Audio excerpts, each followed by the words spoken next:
Dios le bendiga rica y abundantemente. Mi nombre es Junior Castro, pastor de la iglesia La Puerta Estrecha en Aras Nacionales. Y es un honor poder participar de este taller de líderes, al junto de mi esposa, la pastora Deyanira Suriel, y de Islani y Yuleidi, líderes juveniles de nuestra congregación, las cuales también componen o forman parte de este grupo y van a estar exponiendo más adelante. Nos corresponde hablar del tema 7, el cual se titula ¿Cómo resuelve un líder los conflictos? Y es como una contraposición del tema anterior, pues en el tema anterior vimos cómo Nehemías tuvo que enfrentar conflictos o problemas de carácter externo, como se levantaron opositores como Tobías y Sanbalá para detener la construcción del muro. En este caso, los problemas o los conflictos que Nehemías tuvo que resolver eran de carácter interno y quizás son los problemas más difíciles que un líder puede enfrentar cuando hay un sabotaje interno, cuando el problema es de adentro. Pues no podemos atacar ni destruir al que provoca el problema, sino más bien restaurarle. Los problemas internos son los que destruyen más congregaciones y son los que más afectan el crecimiento de estas. Por eso como líderes tenemos que estar ojo visor con este tipo de situación. Los conflictos sin resolver por lo general detienen el avance de la obra del Señor. ¿Por qué? Porque no permiten que todos podamos crecer de manera integral, pues provocan que muchas cosas no avancen de la forma en la que deberían hacerlo. En el caso de Nehemías, hay causas específicas que lo vemos en Nehemías capítulo 5, verso 1. Y lo primero que comienza diciendo este verso es que hubo en aquel tiempo una gran protesta por parte del pueblo y de sus mujeres contra sus compatriotas judíos, pues algunos decían que tenían muchos hijos e hijas y necesitaban conseguir trigo para no morirse de hambre. Lo segundo es que otros decían que debido a la falta de alimentos habían tenido que hipotecar sus terrenos, viñedos y casas. Y lo tercero era que otros también decían que producto de las deudas que habían adquirido y alcanzado, pues habían tenido que pagar altos impuestos. Y estos tres factores estaban los tres influenciados por el mismo grupo de personas, los gobernantes que estaban al frente del pueblo y que viendo la situación de estos abusaban de ellos, poniéndole grandes intereses a sus deudas, los cuales le impedía poder realizar el trabajo de la construcción del muro, pues tenían que ocuparse de esas necesidades básicas. Entonces, estos pudieran ser los tres puntos que pudiéramos tomarlo como partida de la causa de los conflictos que tuvo que enfrentar Nehemías.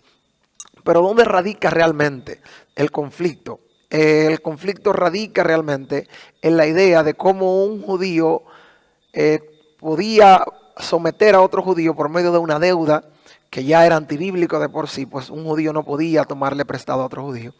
Y pues esto provocó la reacción al ver que muchos de estos abusaban de este tipo de deuda. Pero ¿cuál podría ser la raíz real del conflicto? Como todo conflicto interno, normalmente la raíz del conflicto es el egoísmo. ¿Por qué digo el egoísmo? Porque normalmente en los conflictos internos la gente vela por sus propios intereses, vela por sus propios recursos y deja de velar por el recurso de la colectividad. La palabra egoísmo se define como la actitud de la actitud que se manifiesta con un excesivo amor por uno mismo y que solamente se ocupa de aquello que es para nuestro propio interés o nuestro propio beneficio. Y fue lo que vimos en el caso de Nehemías y es la razón por la que normalmente se dan los problemas en la congregación, porque la gente vela más por su beneficio que por el beneficio de todo el grupo, y a esto se llama egoísmo. Aquí yo señalé algo y dice que trabajar con gente es la mejor satisfacción para un líder, pero también puede ser la mayor frustración al momento de lidiar con conflicto. Vamos a abordar algunas causas que son las que, algunos pasos que son los que nos permiten a resolver los conflictos. Y el primero de esto, que es el que me corresponde abordar, es que en medio de tratar de resolver un conflicto, Dios nos permite enojarnos. ¿Enojarnos por qué? Por ver que nuestro grupo está recibiendo algún daño, la armonía de nuestro grupo está siendo amenazada. Y el libro bien señala de que cuando Nehemías oyó estas palabras, se enojó muchísimo, dice una versión bíblica. ¿Por qué? Porque él entendía que la armonía con la que se estaba construyendo el muro se iba a ver afectada por esta situación interna y este conflicto que se había desarrollado y que había surgido. Entonces la Biblia es clara en esto.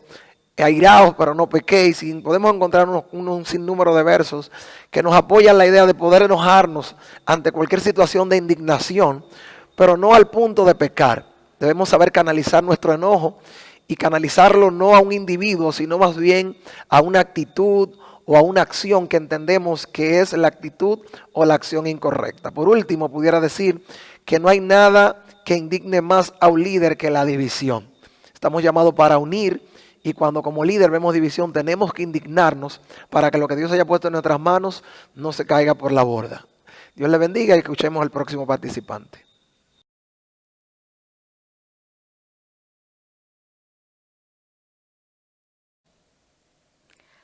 Buenas noches, Dios le bendiga. Mi nombre es Yanira Suriel. Esto lo vamos a hacer rapidito porque son 5 minutos y no creo que me dé el tiempo para tanto. Bien, tengo que hablar acerca de tómate tu tiempo para reflexionar, piensa antes de hablar. Dice la cita bíblica, y después de reflexionar, reprendí a los nobles y gobernantes. El punto 1 dice, piensa antes de hablar. Nehemías se sintió enojado al ver la razón por la cual las personas del pueblo estaban siendo afectadas. Dice aquí que piense antes de hablar. Realmente Nehemías tenía la razón para estar enojado.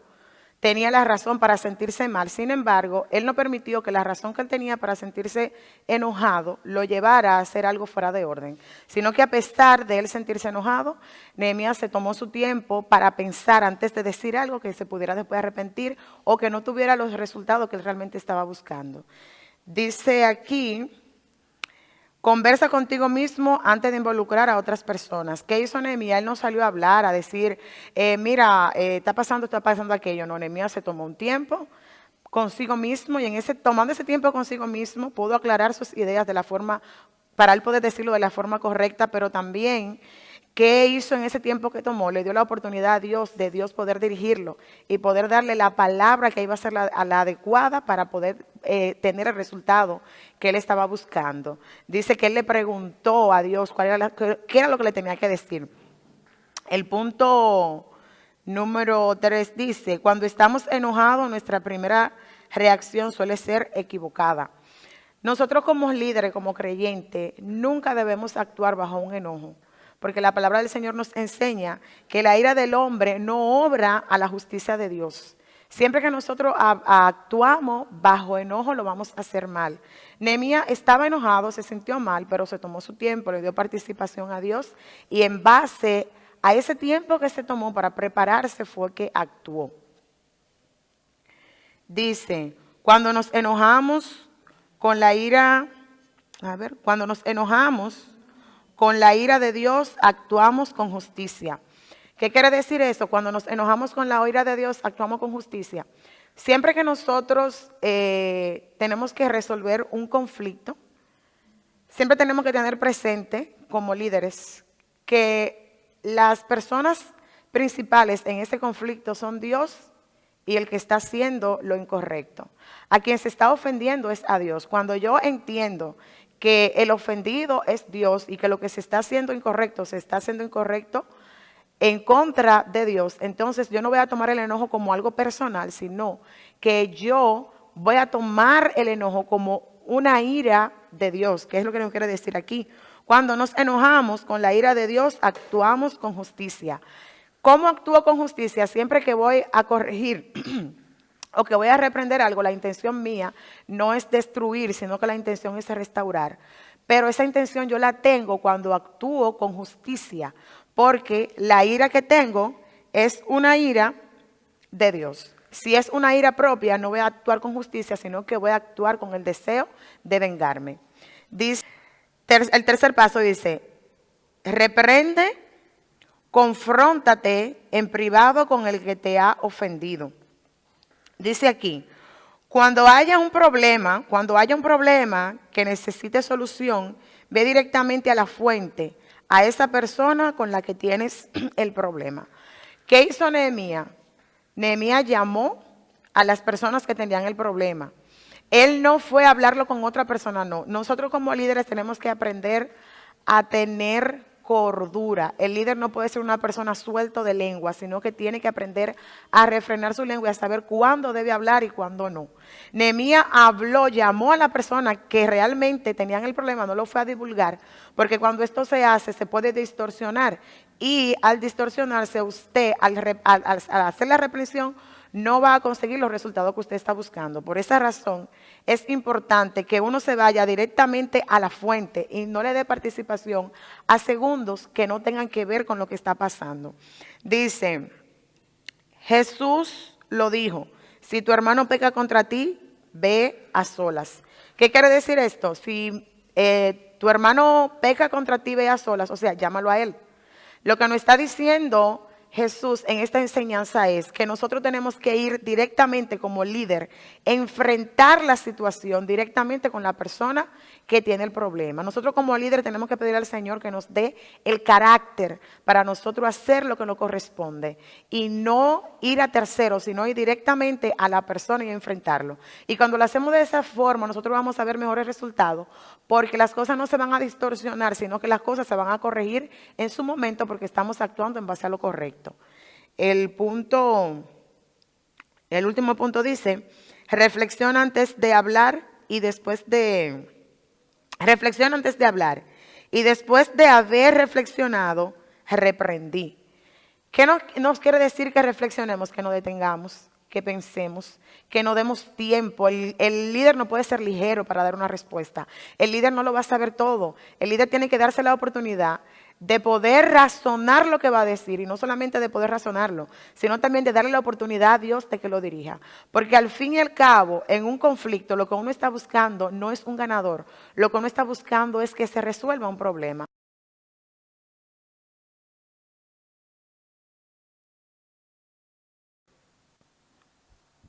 Buenas noches, mi nombre es Islani Rojas y hoy vamos a tratar el tema confronta al ofensor en privado. Si bien es cierto que no nos gusta que nos llame la atención cuando estamos en público, sino más bien que se nos ale a un espacio y se nos corrija o se nos confronte. Cuando hablamos de la palabra confrontar, estamos hablando de encarar a esa persona con el fin de debatir o discutir algunas diferencias con el fin de llegar a un acuerdo.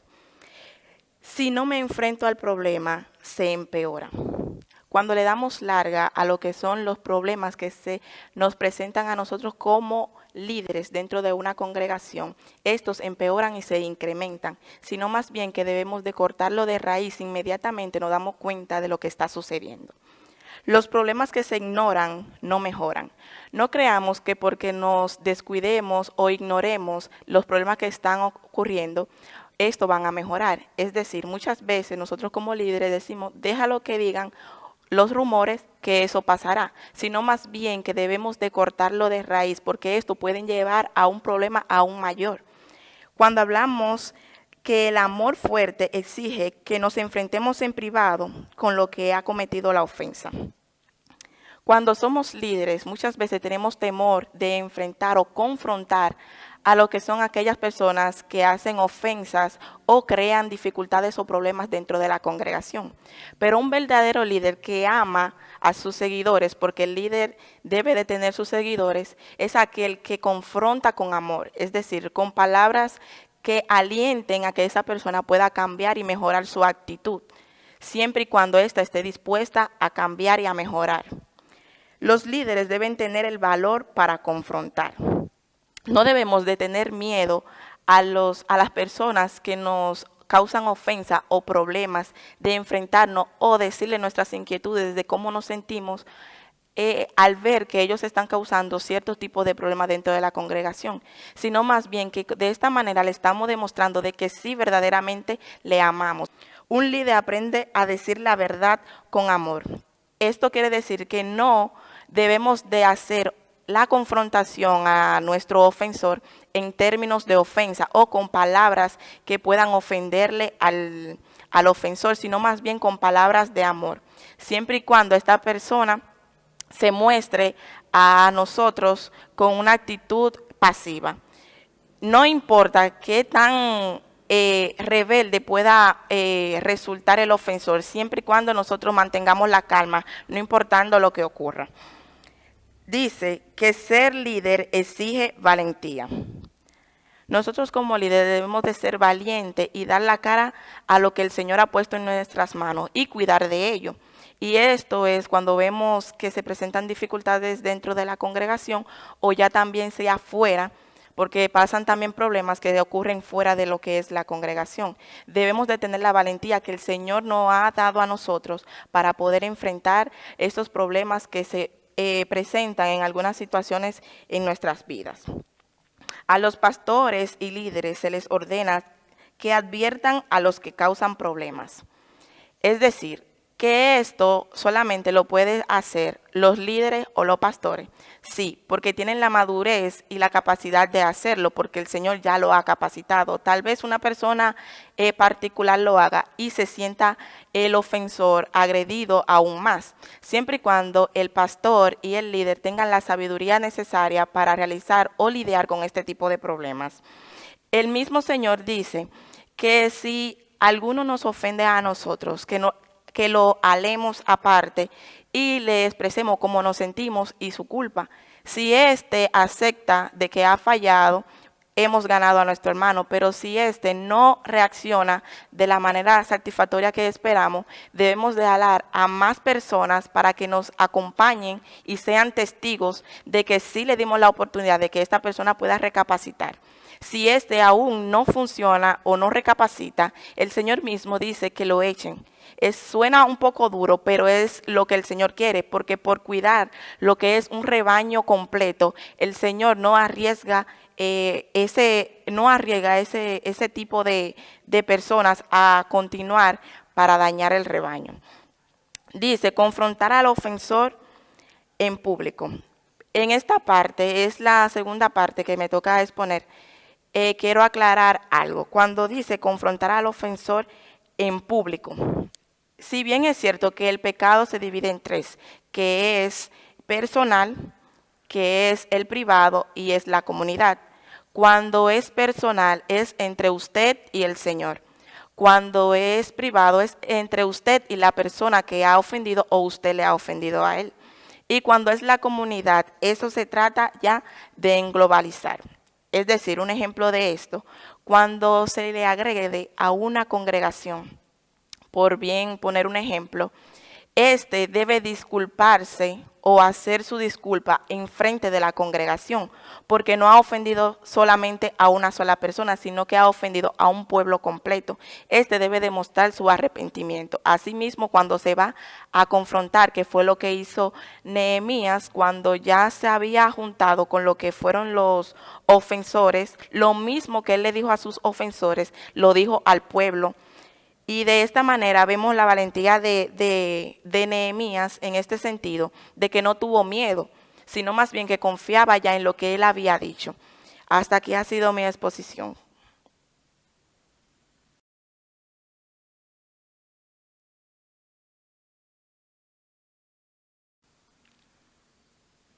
Dios les bendiga. Yuleidia Alcequies va a estar tratando el sexto paso.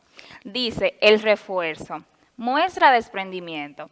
A medida de introducción, este tema hace referencia a lo que es Nehemías y su desprendimiento hacia la obra del Señor. ¿En qué sentido? Nehemías no se enfocaba solamente en exigirle al pueblo, sino él identificaba la condición en la cual el pueblo estaba pasando, que tenía una carga bastante grande, y por ende se muestra el desprendimiento de Nehemías hacia los intereses, podríamos decir, económicos del pueblo, sino que él también daba parte a lo que era él también trabajar de sus propios intereses hacia esta obra. El primer paso dice que el fundamento del liderazgo es guiar a los demás por medio de ejemplo. Nehemías tenía claro este tema. ¿En qué sentido? Nehemías todo lo que hacía, lo hacía con la intención de que el pueblo también se guiara de su ejemplo. Nehemías estuvo ahí en todo lo que le pidió al pueblo. Un ejemplo que vimos de esto es en la reconstrucción del templo. Nehemías siempre tomó la primera parte en trabajar para que el pueblo aprendiera de sus pasos y pudiera hacerlo de la manera que él lo hacía.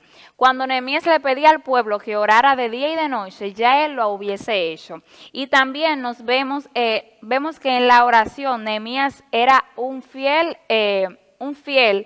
en relación a la oración. ¿En qué sentido? Nehemías todo lo que hacía se lo pedía al Señor y pedía la confirmación del Señor. Y de esta manera es donde Nehemías daba el primer paso en su liderazgo para que las otras personas pudieran trabajar de la manera que él trabajaba.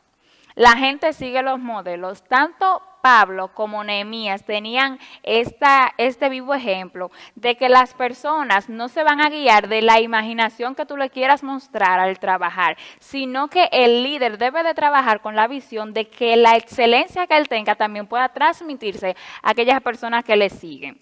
Los líderes solo le piden a la gente que hagan lo que ellos están haciendo. Este punto se deriva mayormente en la necesidad que tiene el líder de aprender tanto con el pueblo como que el pueblo aprenda del líder. ¿En qué sentido? El liderazgo realmente influye más cuando nuestro líder tiene la calidad, ya sea moral, espiritual, para pedirnos que hagamos una cosa. Cuando vemos que el líder no hace lo que él nos pide, entonces vemos como que se está desvaluando lo que es la credibilidad del líder y realmente la excelencia que debería tener ese líder en nuestras vidas. También tenemos como sexto paso, las organizaciones tienen menos conflictos cuando los líderes llevan una vida generosa y son modelos de desprendimientos. Nehemías es un vivo ejemplo de desprendimiento y generosidad al momento de él trabajar con su pueblo. En la introducción también decía que hay una parte donde Nehemías dice, yo pudiera vivir del pueblo, yo pudiera exigirle al pueblo, yo pudiera quitarle al pueblo, pero como yo veo la necesidad tan grande que tiene el pueblo, entonces yo me veo no en la obligación, sino porque Dios lo puso en su corazón, que casi todo el líder que tiene como ese deseo tan arduo de trabajar, a veces no mira la parte económica, sino mira el gran trabajo que tiene. Entonces lleva como una empatía entre las necesidades del pueblo, lo que yo puedo exigirle y lo que realmente el pueblo puede darme. Dice aquí que Nehemías fue un modelo de desprendimiento en todos los sentidos, ya sea en tiempo, recurso y esfuerzo. Infunde paz es el próximo tema. Cuando hablamos de infunde paz, sabemos que hay dos tipos de personas. En una discusión o en un problema, específicamente ahora en la parte de las iglesias y demás, hay una persona que aunque sea líder, muchas veces nos dejamos usar por el enemigo para infundir desaliento, para difundir enemistad. Sin embargo, en este tema nos da un punto muy clave, que es infundir paz. Que seamos personas pacificadores, que en momentos de apriete, donde hayan dos contrariedades, donde haya un conflicto, una división, podamos ser personas que transmitamos paz. Dice, esfuérzate por mantener la unidad del espíritu mediante el vínculo de la paz. Esto es muy esencial para resolver problemas. Tenemos que siempre mantener esa integridad y entender que debemos siempre mantener la paz aunque no la veamos, aunque esté escasa, tenemos que buscar la situación y tenemos que hacer que esa situación pueda tener un término. A modo de conclusión, pero no más importante, podríamos decir que donde quiera que hay un grupo de personas va a existir diferencias internas, dice un proverbio. No es más ni es menos que cuando habemos tantas personas con diferentes caracteres, con personas que tienen diferentes estabilidad económicas, emocionales, físicas, siempre van a haber discordias. Pero tenemos que saber que si 2 o 3 están de acuerdo, ya el restante es sobra. ¿En qué sentido? Que lo más importante es que aunque no todos estemos de acuerdo, pero que sí podamos ponernos de acuerdo en lo que realmente el Señor nos exige.